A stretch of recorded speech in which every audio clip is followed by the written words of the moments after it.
हाँ जी, good evening students. So we are going to start our first chapter of a physics for class 10th. ठीक है जी, तो शुरू करते हैं अपना सबसे बेस्ट टॉपिक.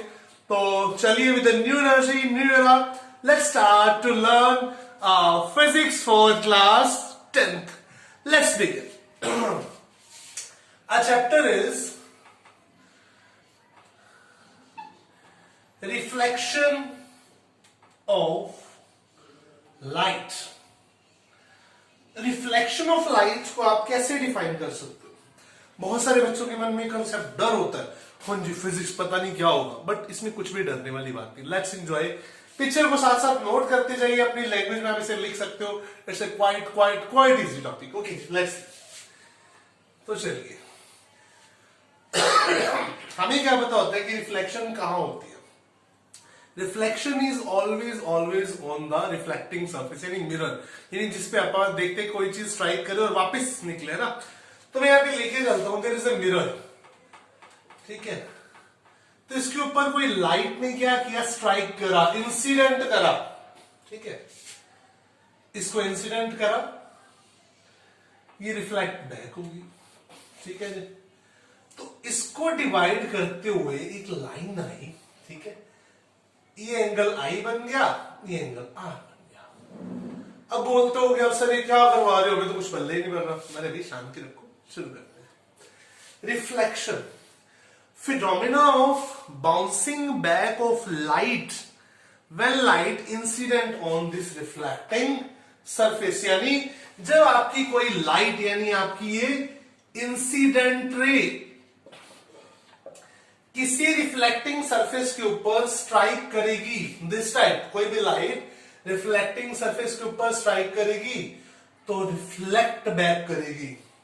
ठीक है, तो रिफ्लेक्ट बैक करेगी, तो दिस इज रिफ्लेक्शन. ठीक है, इसे आप बोल सकते हो रिफ्लेक्टेड रे. ठीक है, सो this phenomena is known as a reflection of a light. इसकी एक और डेफिनेशन भी होती है. When a light striking on a medium, its path is changes without changing its medium. ठीक है, कोई गलत नहीं है. कहता किसी लाइट ने किसी रिफ्लेक्टिंग सरफेस के ऊपर स्ट्राइक करा, कहता उसका पाथ चेंज हो गया, पाथ उसका क्या हो गया? अदर हो गया. ठीक है, बट उसका मीडियम क्या रहा? ओवरऑल वही रहा. तो this phenomena is known as reflection of light. Reflection, ये तो था रिफ्लेक्शन ऑफ लाइट के बारे में. उसके बाद आता है कि तो जब कोई इंसिडेंट रे रिफ्लेक्ट करती है या स्ट्राइक करती है या इंसिडेंट करती है किसी भी मिरर के ऊपर, मेरी बात ध्यान से सुनना, जब भी कोई लाइट इंसिडेंट करती है किसी भी रिफ्लेक्टिंग सरफेस के ऊपर, तो नॉर्मल उसके एंगल्स को इक्वल पार्ट में डिवाइड कर देती है. ध्यान रखना इस चीज. ठीक है, तो this is angle of incident and this is angle of reflection. आगे बढ़ते हैं. लॉज ऑफ रिफ्लेक्शन क्या होता है? ठीक है जी, लॉज ऑफ रिफ्लेक्शन क्या है उसको देखते हैं.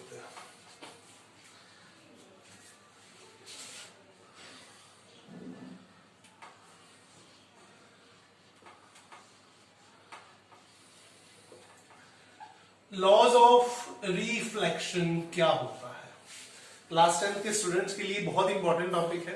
देखो मैं वही पुरानी पिक्चर पे आता हूं. ठीक है जी, मेरे पास क्या है? That is mirror. इसके ऊपर ये स्ट्राइक करा, this is angle i, this is angle r. ये मेरे पास इंसिडेंट रे, ये मेरे पास रिफ्लेक्टेड रे. ठीक है, ये मेरे पास नॉर्मल है, कहीं से नॉर्मल रे भी दिखते हैं. Choice is yours. ठीक है, अब मैं आपके सामने यहां पे लिखने जा रहा हूं इसके लॉज को. देखो जो ये डायग्राम है ना, जो रिफ्लेक्शन का टॉपिक है, सिर्फ इस डायग्राम के ऊपर बेस्ड है. Just you have to be pin in your mind. अपने दिमाग में ये बात को घुसेड़ लो, समझ लो, रट्टा नहीं लगाना है, not to be crams, physics is not a cramming, not a chemistry, not a biology, just you have to be logically think about that. Come to the point. Laws of reflection. Laws of reflection में पहला क्या था? पहला law क्या law हो सकता है? पहला ध्यान से, this is your incident ray, this is your reflected ray, this is your normal. तीनों रेज है, ठीक है. Incident ray, reflected ray, normal कहां लाई कर रही है? एक ही प्लेन के अंदर. तो इसका फर्स्ट लॉ क्या हो गया? Your incident ray, reflected ray,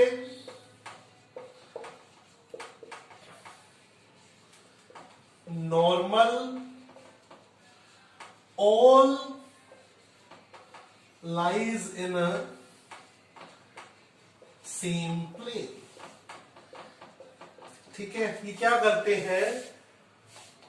एक ही प्लेन के अंदर लाई करते हैं. That is laws of reflection. That is the first law of reflection.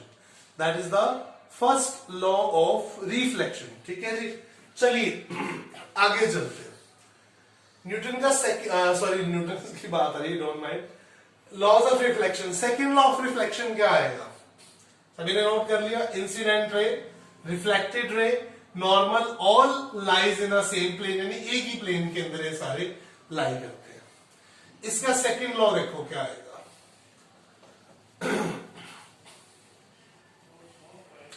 Second law क्या आएगा? मैंने क्या बोला था? नॉर्मल क्या करती है? एंगल आई और एंगल आर को इक्वल पार्ट में डिवाइड करती है. That is your second law. क्या लिखोगे? Angle of incident is equal to angle of reflection. ठीक है जी.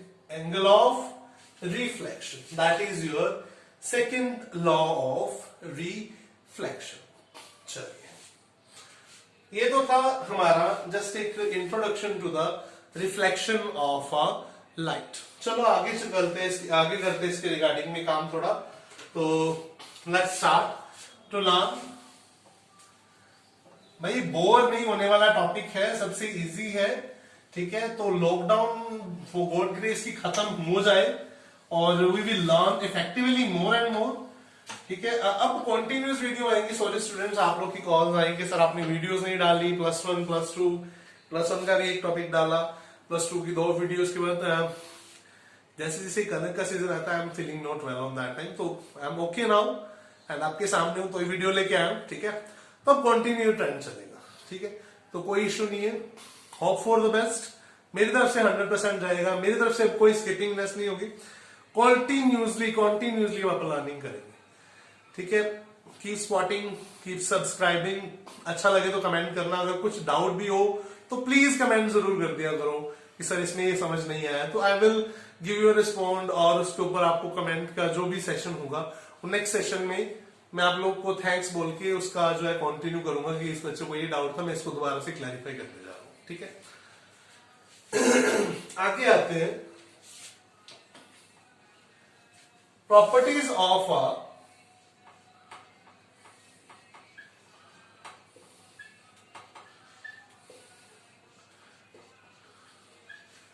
Plane mirror. कहता जी प्लेन मिरर की प्रॉपर्टीज क्या होंगी, क्योंकि हमने तो अभी प्लेन मिरर की बात करी. तो what about the properties of that? क्या प्रॉपर्टीज हो सकती हैं किसी मिरर की? क्या लिख सकते हैं? ठीक है. एक बात ध्यान रखना, कोई भी मिरर इमेज बनाएगा. देखो आप मिरर के सामने भी खड़े होते हो ना, है ना. मैं यहाँ पे लेके चलता हूँ आपके सामने. ठीक है. मान लीजिए मैंने ए लिखा है, ये मेरे पास एक मिरर है.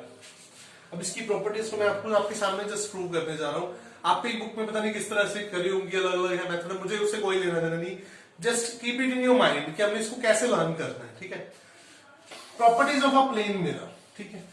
अब हमें क्या देखना है कि मान लीजिए दिस इज योर मिरर, ये आपकी कोई इमेज है ए, कोई ऑब्जेक्ट है ए. तो इसकी इमेज कैसी बनेगी? That is same. क्या आप इस इमेज को किसी स्क्रीन के ऊपर ला सकते हो? आप एक मिरर के सामने खड़े हो, उस मिरर में जो इमेज बनी है क्या वो एक स्क्रीन के ऊपर आ सकती है? नहीं आ सकती, उस मिरर के ऊपर ही रहेगी, है ना। तो इसकी फर्स्ट प्रॉपर्टी क्या हुई? It always forms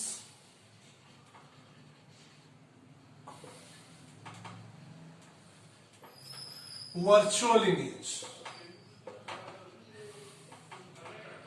it always formed virtual image. ये किस तरह की इमेज बनाएगा? ये हमेशा वर्चुअल इमेज बनाएगा। मैं फिर बता रहा हूं, ये प्रॉपर्टीज है प्लेन मिरर की। ये किस तरह की इमेज बनाएगा? ये बनाएगा वर्चुअल इमेज बनाएगा, ठीक है। वर्चुअल इमेज वो होती है जो स्क्रीन पे नहीं बन सकती, ठीक है जी। नोट फॉर्म्ड एट स्क्रीन, ठीक है जी, जिसे अपन स्क्रीन के ऊपर नहीं बना सकते, ठीक है। इसकी नेक्स्ट प्रॉपर्टी क्या होती है? देखो, जैसे मेरा ये ए है, दूसरी तरफ से सेम ही है, उल्टा तो नहीं है ना? उल्टा तो नहीं है ना? तो इसकी सेकंड प्रॉपर्टी क्या हुई प्लेन मिरर की? Image formed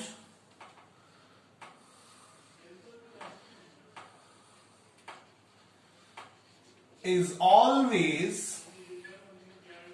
erect, is always erect। जो इमेज बनी वो क्या थी? इरेक्ट फॉर्म के अंदर थी, ठीक है।